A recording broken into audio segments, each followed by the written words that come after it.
आज हम 12th class के पॉलिटिकल साइंस के कुछ इंपॉर्टेंट क्वेश्चन के बारे में डिस्कस करेंगे जिनका पेपर में आने के काफ़ी ज़्यादा चांसेस हैं।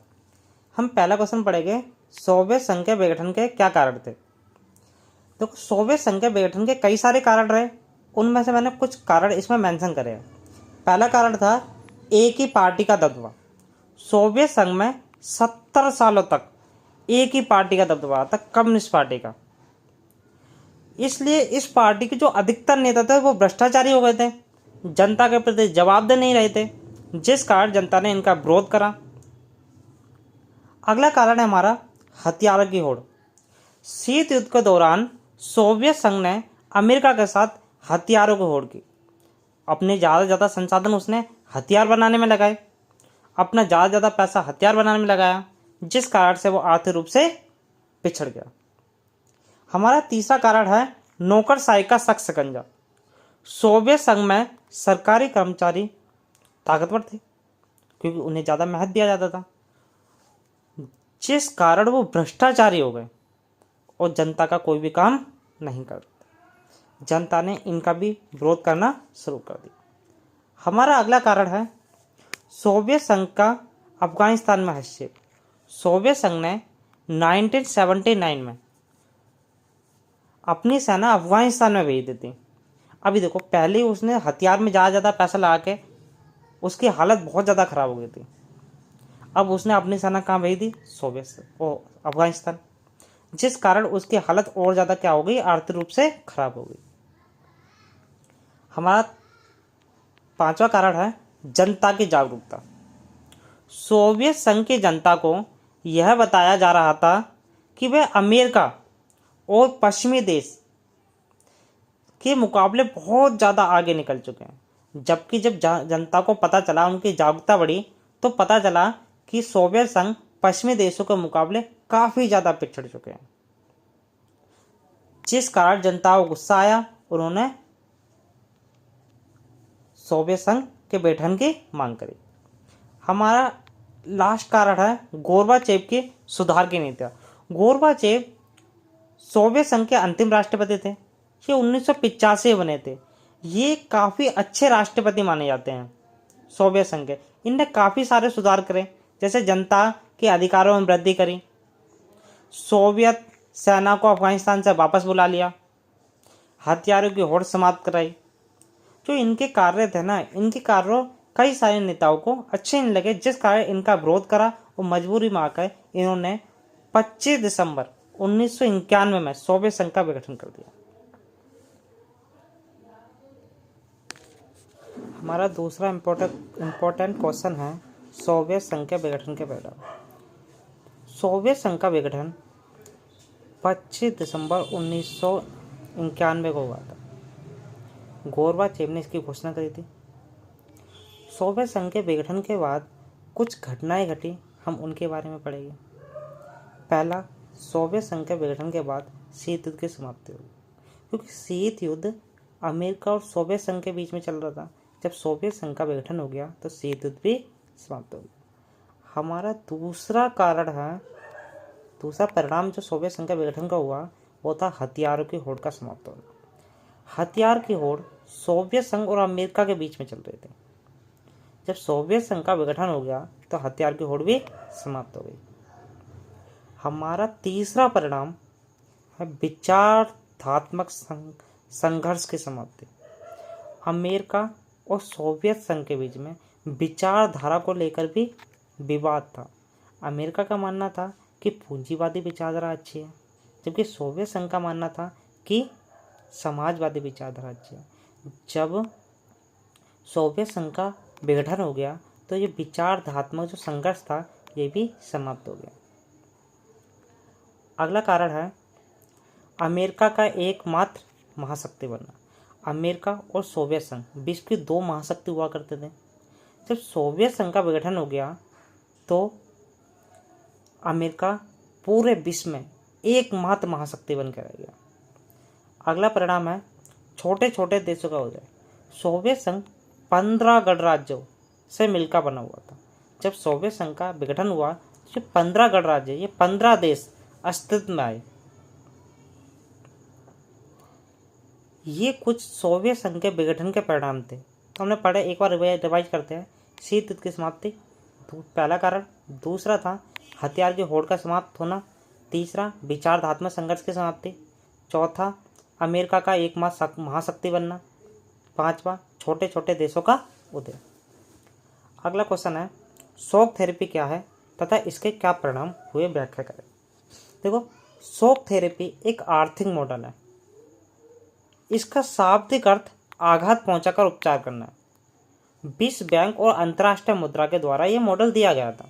इस मॉडल का काम था जो समाजवादी अर्थव्यवस्था उसे पूंजीवादी अर्थव्यवस्था में बदलना।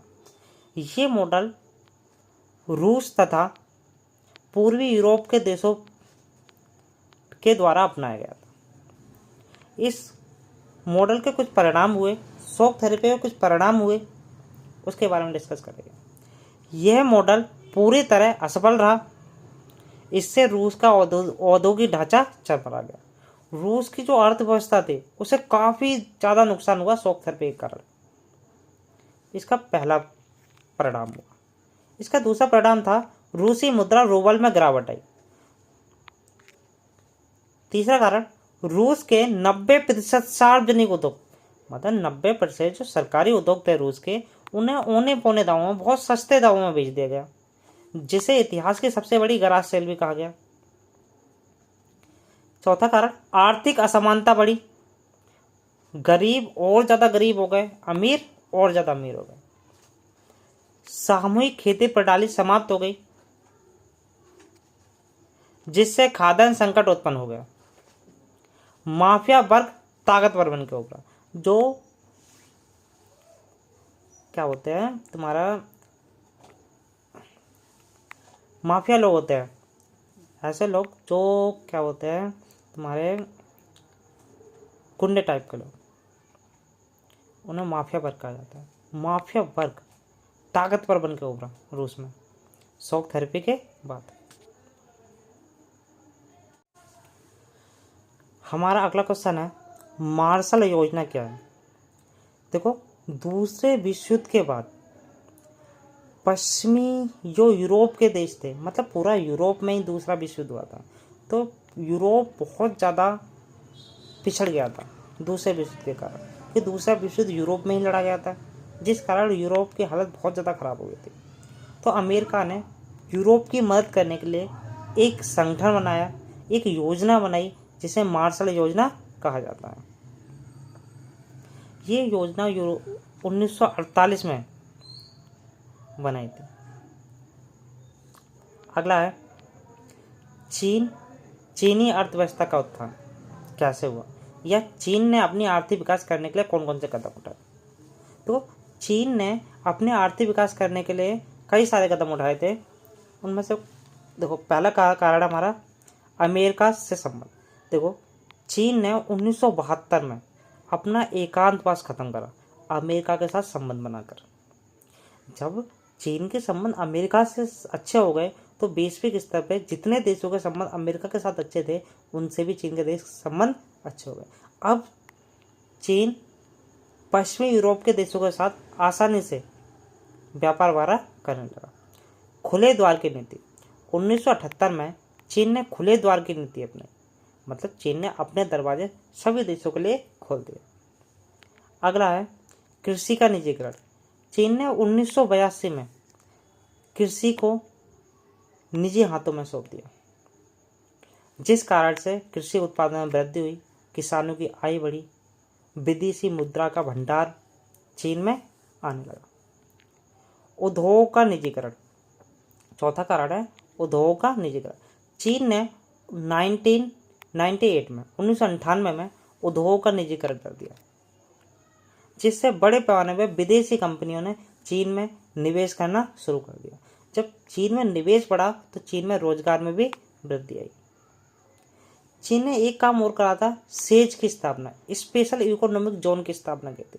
इसमें क्या होता है, कंपनियां जो होती है उनके लिए काफ़ी सारी जो सुविधाएं कंपनी को चाहिए होती है, उस क्षेत्र में वो सभी सुविधाएं होती है, उसे बोलते हैं स्पेशल इकोनॉमिक जोन।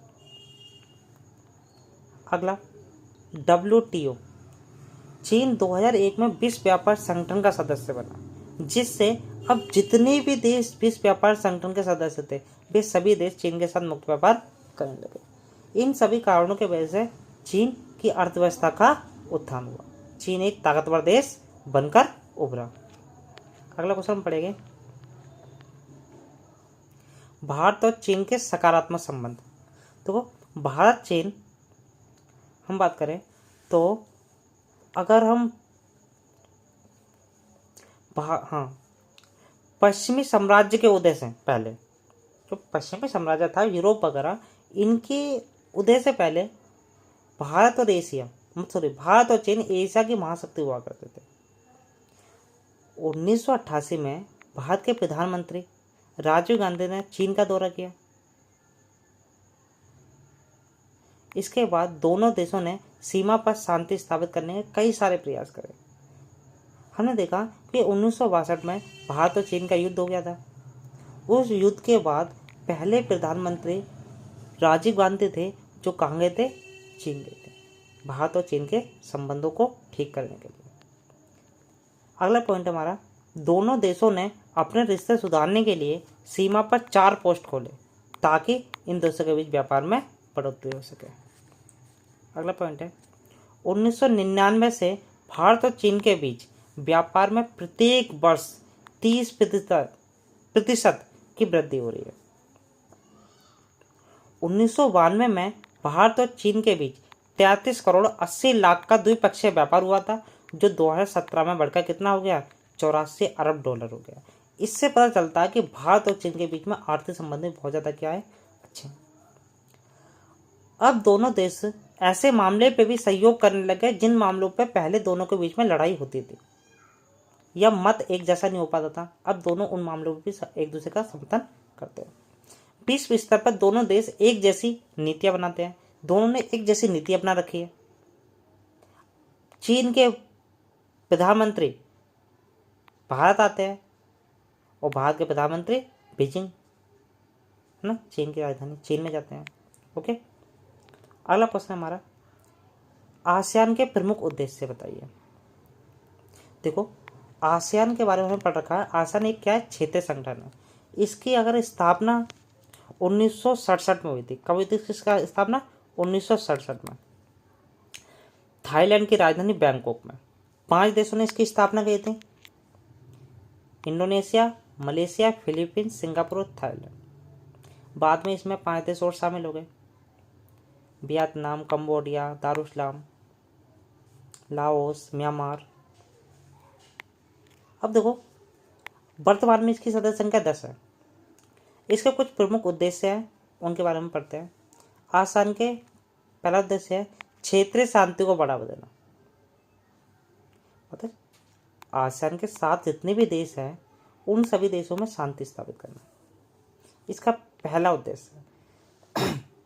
इसका दूसरा उद्देश्य है क्षेत्र में सामाजिक, सांस्कृतिक व आर्थिक विकास को बढ़ावा देना। जो आसियान के देश है, 10 देश है, उन देशों के बीच में सामाजिक स्थिति, सांस्कृतिक और आर्थिक स्थिति को मतलब कि उनका विकास करना। अगला पॉइंट है शिक्षा, तकनीक तथा ज्ञान वैज्ञानिक क्षेत्र में सहयोग को बढ़ाना। तकनीक में वृद्धि करना, शिक्षा में वृद्धि करना, वैज्ञानिक क्षेत्र में वृद्धि करना। अगला पॉइंट है कृषि तथा उद्योग के विकास में सहयोग देना। सदस्य देशों के लिए योजना बनाना ताकि सदस्य देशों का विकास हो सके, चहुमुखी विकास हो सके, चारों तरफ से विकास हो सके, हर क्षेत्र में इनके आसियान के देश विकसित हो सके। अगला पॉइंट है समान उद्देश्य वाले क्षेत्रीय तथा अंतर्राष्ट्रीय संगठनों का बढ़ावा देना। अगर देखो, जिन संगठनों के उद्देश्य आसियान से मिलते जुलते हैं उन संगठनों का क्या करना? बढ़ावा देना। आसियान का प्रमुख उद्देश्य। तो आसियान के उद्देश्य हमने पढ़ लिए। अब अगला क्वेश्चन हमारा यूरोपीय संघ। अगला क्वेश्चन हमारा यूरोपीय संघ की क्या चीजें उसे एक ताकतवर संगठन बनाते हैं? यूरोपीय संघ का अपना झंडा। पहले क्या है? यूरोपीय संघ का अपना झंडा, अपना राष्ट्रीय गान, स्थापना दिवस, मुद्रा, इसे एक ताकतवर संगठन बनाती है। और क्या है? 2005 में इसका सकल घरेलू उत्पाद 12,000 अरब डॉलर था, जो अमेरिका से भी थोड़ा ज़्यादा था। जिससे पता चलता है यूरोपीय संघ आर्थिक रूप से भी क्या है, ताकतवर संगठन। विश्व व्यापार में इसकी भागीदारी अमेरिका से 3 गुना अधिक है, जो भी इसे क्या बताता है, एक ताकतवर संगठन बनाता है। इसका सदस्य देश फ्रांस के पास परमाणु हथियार है, जो इसे सैन्य रूप से ताकतवर बनाता है। और इसका सदस्य देश फ्रांस संयुक्त राष्ट्र संघ के सुरक्षा परिषद का स्थायी सदस्य है, जिससे भी ये संगठन क्या होता है, एक ताकतवर संगठन के रूप में सामने आता है। ये सभी चीजें मिलकर इसे ताकतवर संगठन बनाती है। अगला पॉइंट हमारा, भारत और पाकिस्तान के बीच विवाद के क्या कारण थे। देखो, भारत और पाकिस्तान के बीच अभी तक 4 युद्ध हुए हैं, जिनसे हमें पता चलता है कि भारत और पाकिस्तान के संबंध अच्छे नहीं रहते। 1947 में कश्मीर विवाद, भारत और पाकिस्तान के बीच में 1947 में कश्मीर को लेकर विवाद हो गया था। आज़ादी के तुरंत बाद इस युद्ध ने ज़्यादा बड़ा रूप धारण नहीं कर पाया था। इस युद्ध को संयुक्त राष्ट्र संघ के पास सौंप दिया गया था। दूसरा युद्ध 1965, दूसरा युद्ध 1965 में हुआ। पाकिस्तान ने गुजरात के कच्छ के रण में बमबारी करी, फिर इसके बाद कश्मीर के हिस्सों पर बमबारी करी, जिस कारण दोनों देशों में युद्ध हुआ और जिसमें भारत जीत गया। अगला युद्ध हुआ 1971 का। ये युद्ध बांग्लादेश को आज़ाद कराने के लिए भारत और पाकिस्तान के बीच हुआ। इस युद्ध में भी भारत ने पूर्वी पाकिस्तान को बांग्लादेश से अलग कर देश बना दिया और पाकिस्तान को हरा दिया। अगला हमारा 1999 का कारगिल युद्ध। भारत और पाकिस्तान के बीच कारगिल को लेकर 1999 में एक युद्ध हुआ, क्योंकि पाकिस्तान ने भारत के सीमा के अंदर आने वाले कारगिल की चोटी पर अपना नियंत्रण कर लिया था। तो उसे आज़ाद कराने के लिए दोनों देशों में युद्ध हुआ, जिसे कारगिल के युद्ध के नाम से जाना जाता है। ये 4 युद्ध हुए थे भारत और पाकिस्तान के बीच में, जिन युद्धों से हमें पता चलता है कि भारत और पाकिस्तान के बीच में संबंध अच्छे नहीं है। अगला हमारा